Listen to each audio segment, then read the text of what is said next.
Hello everyone and welcome again to Algorithm HQ. Today I am going to write the code and also explain to you all the algorithm to solve this make string a subsequence using cyclic increments problem which is there in lead code. It is a medium level problem and is problem of the day or daily challenge on lead code for today. I am going to code the solution in Java, but for people who code in different languages that is other than Java, this video will definitely be useful because I am going to explain the approach on the black board before coding the solution. तो चलिए फिर start करते हैं इसको श्री कृष्ण का नाम लेकर। हम लोगों को इस क्वेश्चन में दो स्ट्रिंग्स दी हुई हैं str1 एंड str2। हम लोग क्या कर सकते हैं, ऑपरेशन कर सकते हैं। एक ऑपरेशन में हम एक्चुअली कर क्या सकते हैं कि हम कुछ इंडेक्सेस चूज कर सकते हैं, इंडाइसेस चूज कर सकते हैं str1 में से, और फॉर ईच इंडेक्स हम क्या कर सकते हैं, इंक्रीमेंट कर सकते हैं str1 पे जो भी कैरेक्टर है उसके नेक्स्ट कैरेक्टर पर लेकर जा सकते हैं इंक्रीमेंट करके, बट साइक्लिकली।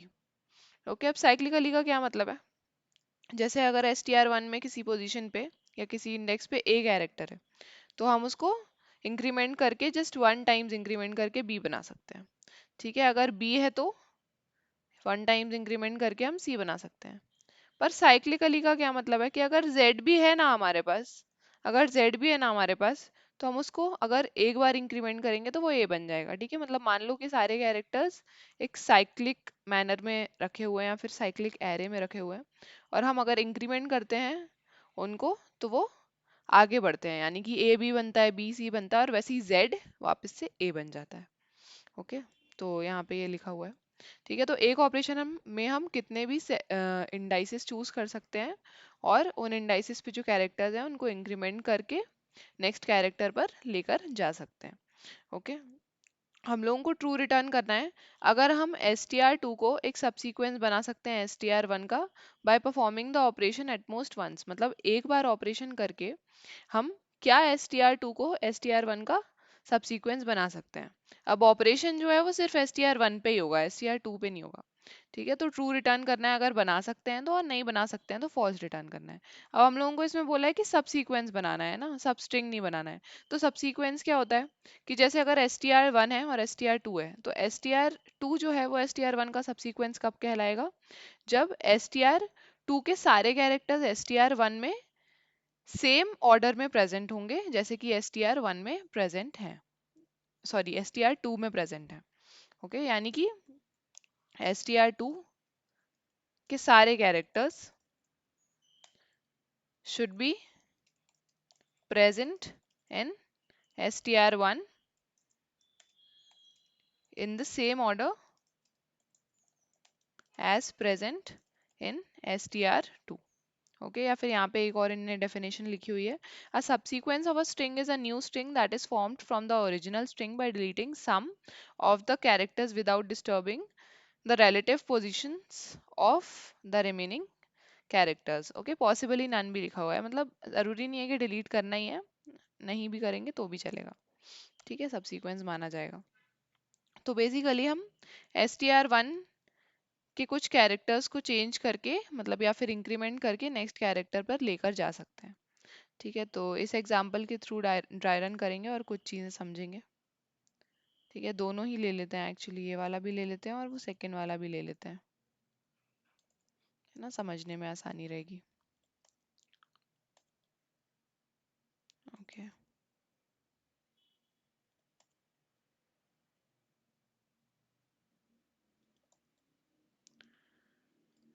ओके, ओके, अब ये वाले एग्जाम्पल पे करेंगे।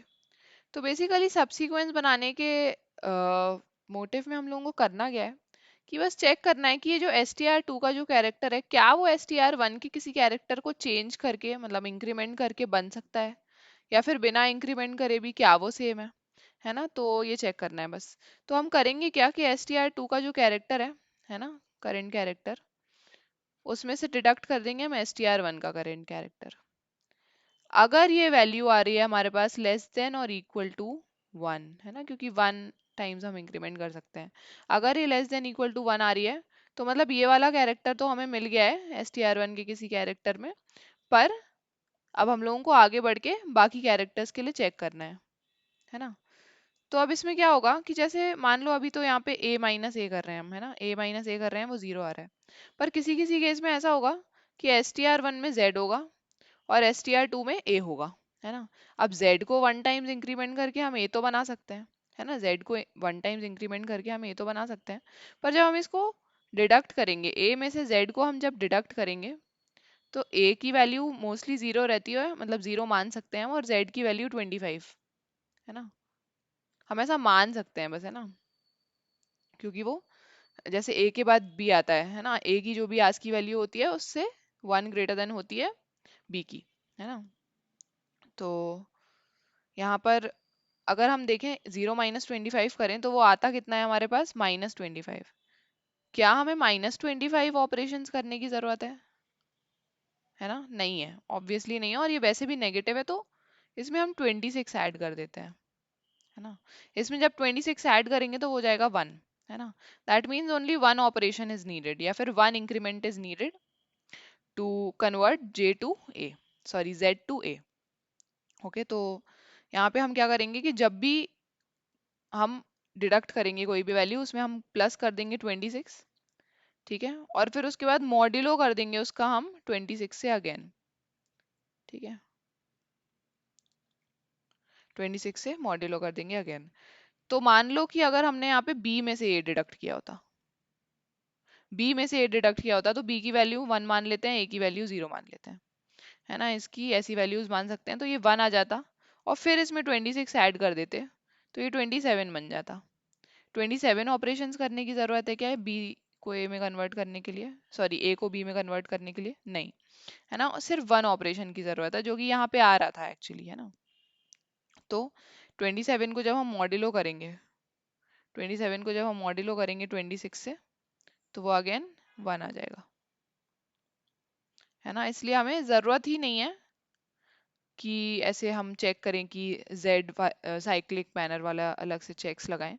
हम लोग सीधे सीधे क्या करेंगे, बस ऐड करेंगे, जो भी वैल्यू आएगी, जो भी डिडक्शन के बाद वैल्यू आएगी उसमें 26 ऐड करेंगे, और फिर उसका मॉड्यूलो कर देंगे 26 से, to keep it in a range of 26, और फिर चेक कर लेंगे कि लेस देन इक्वल टू 1 आ रहा है कि नहीं।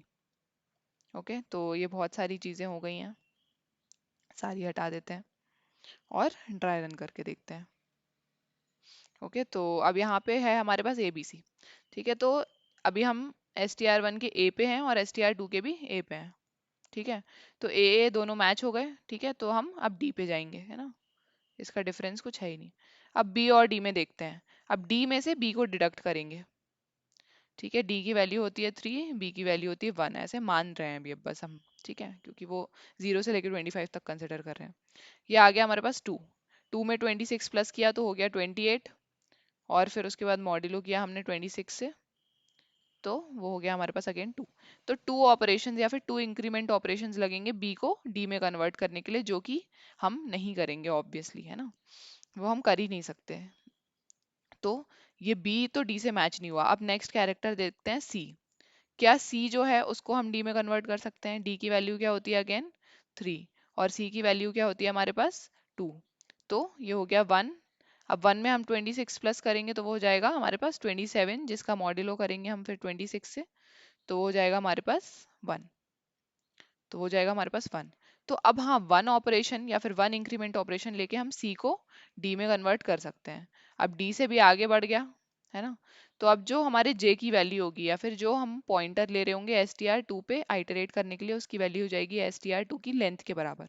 और जैसे ही इस पॉइंटर की जो वैल्यू है वो STR2 की लेंथ के बराबर हो जाएगी, तो हमें पता चल जाएगा कि ये जो STR2 है वो STR1 का सबसीक्वेंस हम बना पा रहे हैं कुछ नंबर ऑफ इंक्रीमेंट ऑपरेशंस करके, मतलब कुछ इंक्रीमेंट, वन इंक्रीमेंट ऑपरेशन करके कुछ इंडाइसिस पे। ओके, तो हमने क्या किया, कुछ इंडाइसिस चूज किए, यानी कि सिर्फ सेकंड इंडेक्स चूज किया, सी जिस पे है कैरेक्टर वो चूज किया, और उसको इंक्रीमेंट कर दिया, इंक्रीमेंट करके हमने उसको डी बना दिया, और उसके बाद ये जो STR2 है वो STR1 का सब सीक्वेंस बन गया। ऑल राइट, अब यहाँ पे STR1 STR2, ओके। अब यहाँ पर देखते हैं, ठीक है, इस पे ट्राई रन करते हैं। Z को हम A में कन्वर्ट कर सकते हैं क्या, चलो देखते हैं। A माइनस जेड करेंगे तो क्या आ जाएगा, 0 - 25 इज -25, -25 में प्लस करेंगे हम 26 तो कितना आ जाएगा हमारे पास 1, और 1 का मॉड्यूलो निकालेंगे 26 से तो वो अगेन 1 आ जाएगा। तो हाँ, 1 ऑपरेशन करके या फिर 1 इंक्रीमेंट ऑपरेशन करके हम z को a में कन्वर्ट कर सकते हैं। तो चलो a तो मिल गया हम लोगों को, है ना, सबसीक्वेंस का पार्ट बनाने के लिए। अब d का देखते हैं, क्या हम c को d में कन्वर्ट कर सकते हैं? तो d में से हम c को डिडक्ट करके देखते हैं।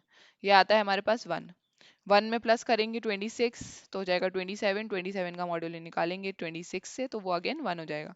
तो अगेन 1 ऑपरेशन में हम c को d में भी कन्वर्ट कर सकते हैं। दोनों कैरेक्टर्स हम लोगों को मिल गए str2 के str1 में, है ना। तो ये हम बना सकते हैं, तो अगेन ट्रू रिटर्न करेंगे, इन दोनों ही केसेस में ट्रू रिटर्न करेंगे। तो एक्चुअली हम बस कर क्या रहे हैं कि str2 के जो कैरेक्टर्स हैं उनमें से str1 के कैरेक्टर्स को डिडक्ट करके देख रहे हैं। डिडक्ट करके अगर 1 या उससे कम आ रहा है रिजल्ट, है ना, डिडक्ट करने के साथ साथ हम और भी क्या कर रहे हैं, +26 मॉड्यूलो 26, है ना।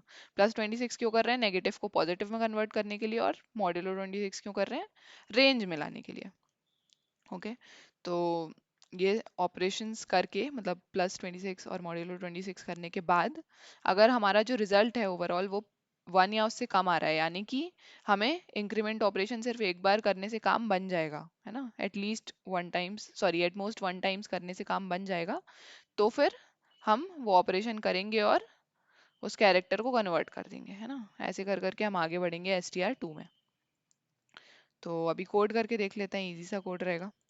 इंट j से हम आइटरेट करेंगे str2 पे, ठीक है। तो इसको 0 ले लेते हैं। अब यहाँ से लेते हैं for int i is equals to 0, i लेस देन str1 dot length j plus plus, ठीक है। अब यहाँ पे लेते हैं इफ, अगर हमारा जो वो वैल्यू है, यानी कि str2 dot char at j minus str1 dot char at i, है ना, इसमें प्लस करेंगे 26, +26 करेंगे मॉड्यूलो 26 करेंगे। अगर ये value is less than 1, less than equal to 1, यानी कि एटमोस्ट 1 ऑपरेशन में हमारा काम हो जा रहा है, तो फिर हम क्या करेंगे, j को इंक्रीमेंट कर देंगे और चेक करेंगे हर आइटरेशन में कि क्या हमारा जो j है is it equal to str1 dot length, अगर सॉरी str2 डॉट लेंथ, अगर ये हो जाता है उस लेंथ का, दैट मीन्स हमने सारे कैरेक्टर्स फाइंड कर लिए हैं str1 में, तो हम रिटर्न कर देंगे ट्रू। अदरवाइज हम इस लूप के बाद रिटर्न कर देंगे फॉल्स। ओके, अभी रन करके देख लेते हैं।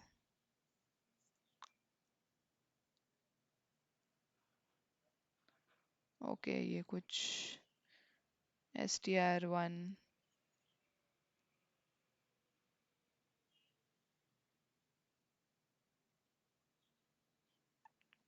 str2 डॉट कैरेट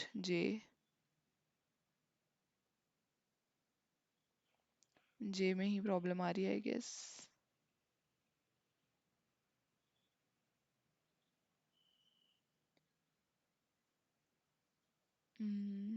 ओके, यहाँ पे j प्लस प्लस कर दिया i प्लस प्लस करने की जगह। अभी फिर से रन करके देख लेते हैं। ओके, अब सबमिट करके देख लेते हैं। सक्सेसफुली सबमिट भी हो गया है, बट जाने से पहले please do not forget to like the video and subscribe to my channel if you haven't already. Also do tell me my improvement points in the comment section. That's it for the video. Radhe Radhe.